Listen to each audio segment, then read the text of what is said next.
সেজন্য এদেশের অধিকাংশ মানুষের তাহজিব তামাদ্দুনের সাথে হানাফি মাযহাবের নীতি আদর্শ জড়িত। যেহেতু হানাফি মাযহাবের উপর নির্ভর করে দারুল উলুম দেওবন্দ প্রতিষ্ঠিত, সেজন্য এদেশের অধিকাংশ মুসলমানদের আধ্যাত্মিক রাহবার এবং নেতৃত্ব, ধর্মীয় নেতৃত্ব যারা দিয়ে থাকেন তারা দেওবন্দি আকীদার উলামায়ে কেরাম।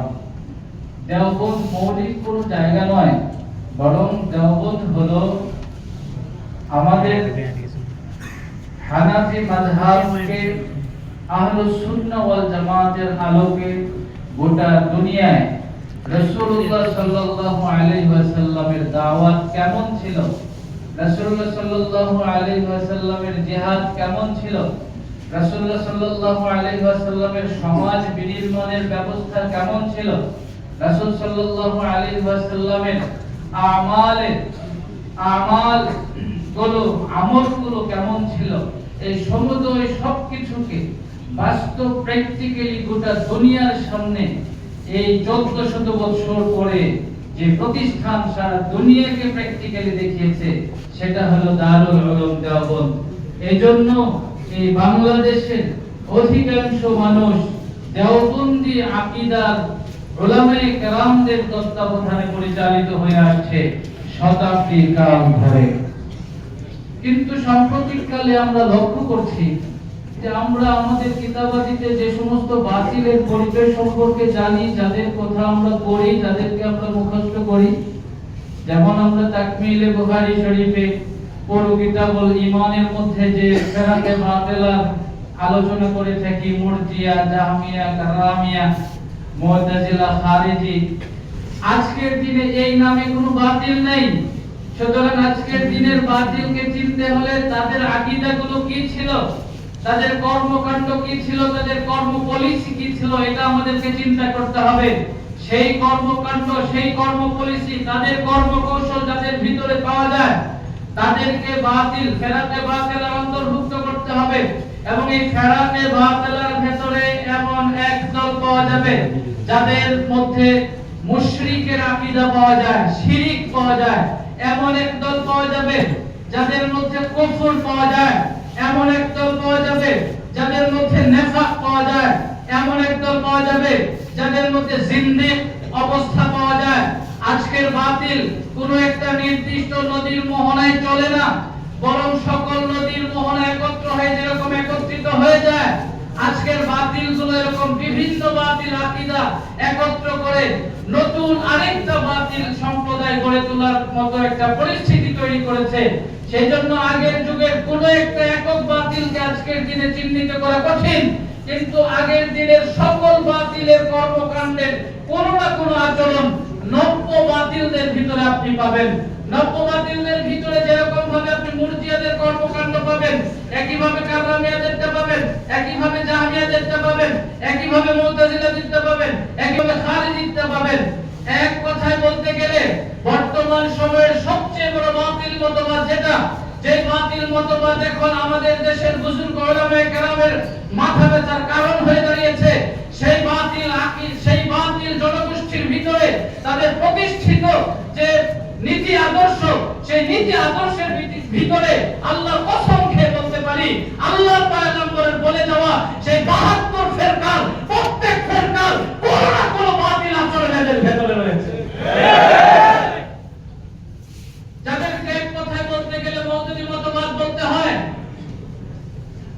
এর পাশাপাশি হিজবি, এর ট্রান্সজেন্ডার, এর পাশাপাশি এটা ওটা, অর্থাৎ জিদার জাম ও ওদার দারিয়া, জিদার ফিরো ওদার দুশমন, বাতা দে ইয়া হাবিবে মান, কিদার যাবো কিদার ফিরো, যেখানে যাবো সেখানেই সমস্যা, যেদিকে তাকাবো সেখানেই সমস্যা, কোথায় যাবো, কি করব, কিভাবে আমরা আমাদেরকে নিয়ে আমাদের এই পরিবেশকে, আমাদের তাহজিব তামাদ্দুনকে, আমাদের ঈমান আকীদার সংরক্ষণ কিভাবে হবে, এটা নিয়ে আমরা এত বেশি পরিমাণে মুরব্বিদেরকে চিন্তিত দেখি।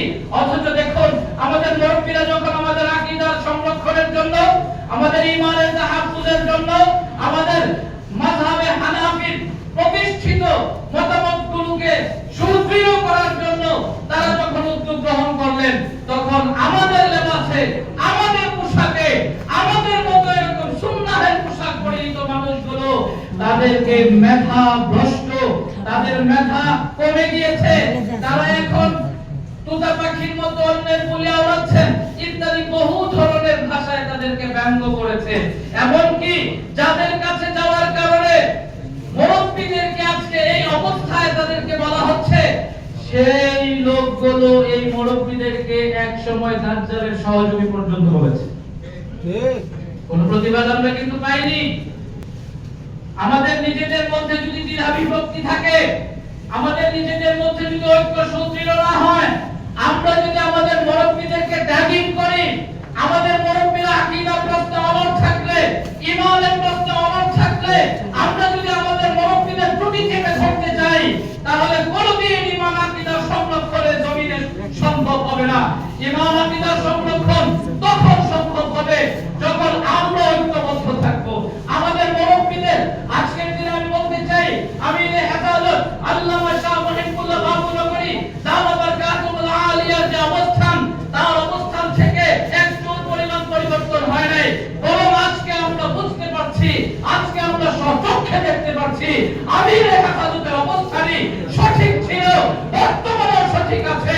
আমরা আশা করছি অদূর ভবিষ্যতেও ইনশাআল্লাহ আমির হেফাজতের অবস্থান সঠিক থাকবে।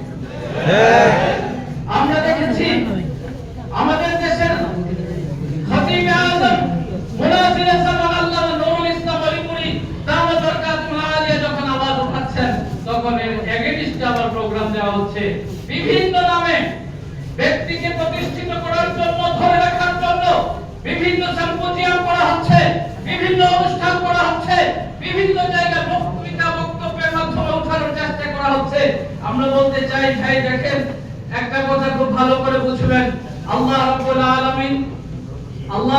আলামিন যদি এই দেশের তাহযীব তামাদ্দুন ঈমান আকীদা হানাফি মাযহাব আর দেওবন্দীয়দের বাঁকাকে বাঁচিয়ে রাখতে চান, তাহলে যত চাণক্য হোক আর যত ধরনের যত কিছুই কোশিশ করা হোক, চেষ্টা করা হোক, ইনশাআল্লাহ এর কোনোটাই কাজ হবে না।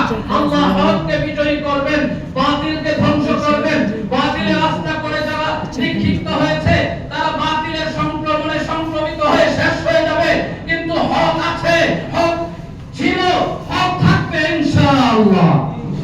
সর্বশেষ কথা হলো, আমাদের সামনে বাতিল কিন্তু একটা না। আমি বলেছি বাতিল বহু ধরনের, বহু রূপে, বহু ভাবে আমাদের ভিতরে বিস্তৃত হয়ে চলে আসছে। এখন সেই বাতিল থেকে আমাদের অঙ্গনকে, আমাদের দেশকে, আমাদের জাতিকে রক্ষা করতে হলে আমাদেরকে মুরব্বিরা যে কর্মসূচি দিবেন, ঈমান আকীদা সংরক্ষণ কমিটি আজকে আমাদেরকে যে কর্মসূচি দিবেন, সেই কর্মসূচির বিষয়ে আমাদের ঐক্যমত থাকতে হবে এবং যার যার এলাকায়, এরিয়াতে এই নিয়ে কাজ করতে হবে। এজন্য হিজবুত তাওহীদ, ট্রান্সজেন্ডার সহ আরো যত বাতিল আছে, সকল বাতিলের ব্যাপারে আমরা যেন আমাদের ফিকিরে নেই এবং এগুলোর রদ কল্পে কি করা যায়, এই বিষয়গুলো আমাদের মুরব্বিরা যা আমাদেরকে দিবেন, আমরা যেন সেই উদ্যোগ গ্রহণ করি। আজকের এই কনভেনশনে যেন আমাদের বাতিল বিরোধী আমাদের অবস্থানটা শেষ না হয়ে যায়।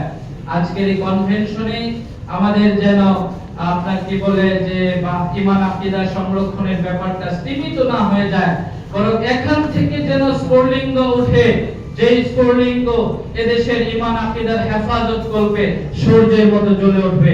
রব্বুল আলামিন আয়োজক দিনদের এই কুরবানি মুজাহাদাকে কবুল ও মঞ্জুর করুন। উপস্থিত আমার সকল ভাইদেরকে কবুল ও মঞ্জুর করুন। মাওজুদা জামানার প্রত্যেকটা বাতিলের ব্যাপারে সাহসী কণ্ঠে আমাদের সকলকে কথা বলার জন্য রব্বুল আলামিন তৌফিক দান করুন। ওয়া আখিরু দাওয়ানা আলহামদুলিল্লাহি রাব্বিল আলামিন।